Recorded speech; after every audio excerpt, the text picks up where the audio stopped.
महालक्ष्मी च विद्महे विष्णुपत्ये च धीमहि तन्नो लक्ष्मी प्रचोदयात्। सत्य सनातन धर्म यूट्यूब चैनल पर आप सभी का स्वागत है।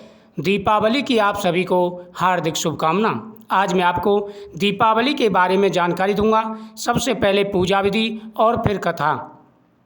कार्तिक मास की अमावस्या को दीपावली का पर्व पूरे देश में बड़ी धूमधाम से मनाया जाता है। इसे रोशनी का पर्व भी कहते हैं।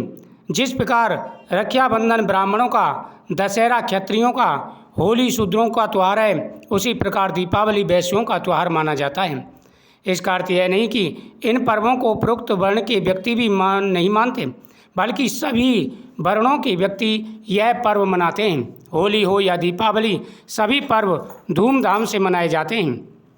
सभी पर्वों पर भगवान की पूजा की जाती है, लेकिन दीपावली का पर्व सबसे अलग होता है। इस दिन लक्ष्मी जी को प्रसन्न करने के लिए पहले से ही घरों में पुताई करके साफ सुथरा कर लिया जाता है।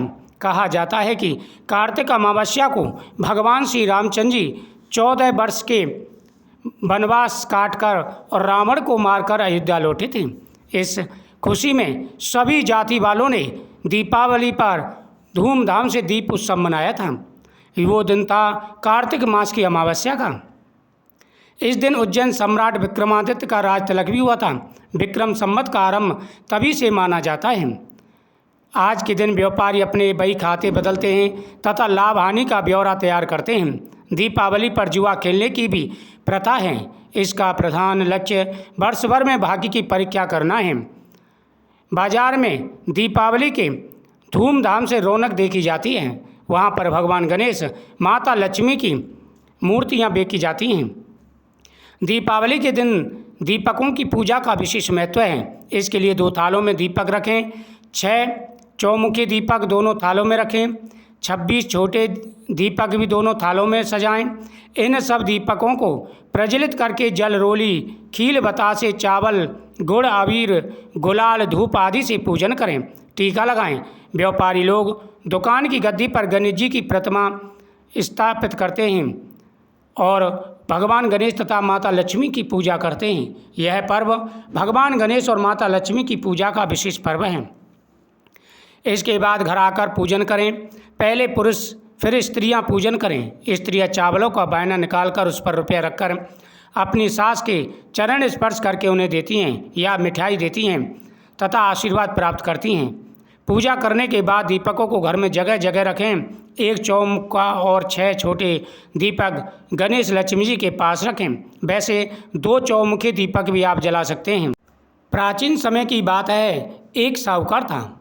उसकी बेटी प्रतिदिन पीपल पर जल चढ़ाने जाती थी। दीपावली के दिन पीपल वृक्ष की पूजा का बड़ा महत्व है, क्योंकि इस दिन पीपल वृक्ष में लक्ष्मी जी का वास होता है। पीपल पर लक्ष्मी जी का वास होता है। एक दिन लक्ष्मी जी ने साहूकार की बेटी से कहा, तुम मेरी सहेली बन जाओ। उसने लक्ष्मी जी से कहा, मैं कल अपने पिता से पूछकर उत्तर दूंगी। पिता को जब बेटी ने बताया कि पीपल पर एक स्त्री मुझे अपनी सहेली बनाना चाहती है, तो पिता ने हाँ कर दी। दूसरे दिन साहूकार की बेटी ने सहेली बनना स्वीकार कर लिया। एक दिन लक्ष्मी जी साहूकार की बेटी को अपने घर ले गई। लक्ष्मी जी ने उसे ओढ़ने के लिए साल दुसाला दिया तथा सोने की बनी चौकी पर बैठाया। सोने की थाली में उसे अनेक प्रकार के व्यंजन खाने को दिए। जब साहूकार की बेटी खा पीकर अपने घर को लौटने लगी तो लक्ष्मी जी बोली, तुम मुझे अपने घर कब बुलाओगी? पहले तो सेठ की पुत्री ने आनाकानी की, परंतु फिर तैयार हो गई। घर आकर वह रूठ कर बैठ गई। सेठ बोला, तुम लक्ष्मी जी को घर आने का निमंत्रण दे आई हो और स्वयं उदास बैठी हो। तब उसकी बेटी बोली, लक्ष्मी जी ने मुझे इतना दिया और बहुत सुंदर भोजन कराया, मैं उन्हें किस प्रकार खिलाऊंगी? हमारे घर में तो कुछ भी नहीं है। तब सेठ ने कहा, जो अपने से बनेगा वही खातिर कर देंगे। तू फौरन गोबर और मिट्टी से चौका लगाकर सफाई कर दे। चौमुखी दीपक बनाकर लक्ष्मी जी का नाम लेकर बैठ जा। उसी समय एक चील किसी रानी का 9 लखा हार उसके यहाँ डाल गई। साहूकार की बेटी ने उस हार को बेचकर सोने की चौकी, सोने का थाल, साल दुसाला और अनेक प्रकार के भोजन की तैयारी की। थोड़ी देर बाद गणेश जी और लक्ष्मी जी उसके यहाँ आए। साहूकार की बेटी ने बैठने के लिए सोने की चौकी दी। लक्ष्मी जी ने बैठने को बहुत मना किया और कहा, इस पर तो राजा रानी बैठते हैं। तब सेठ की बेटी ने लक्ष्मी जी को ज़बरदस्ती चौकी पर बैठा दिया।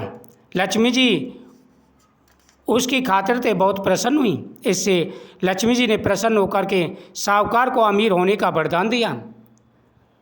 हे लक्ष्मी माता, जैसे तुमने साहूकार की बेटी की चौकी स्वीकार की, वह आशीर्वाद दिया, वैसे ही सबको आशीर्वाद देना।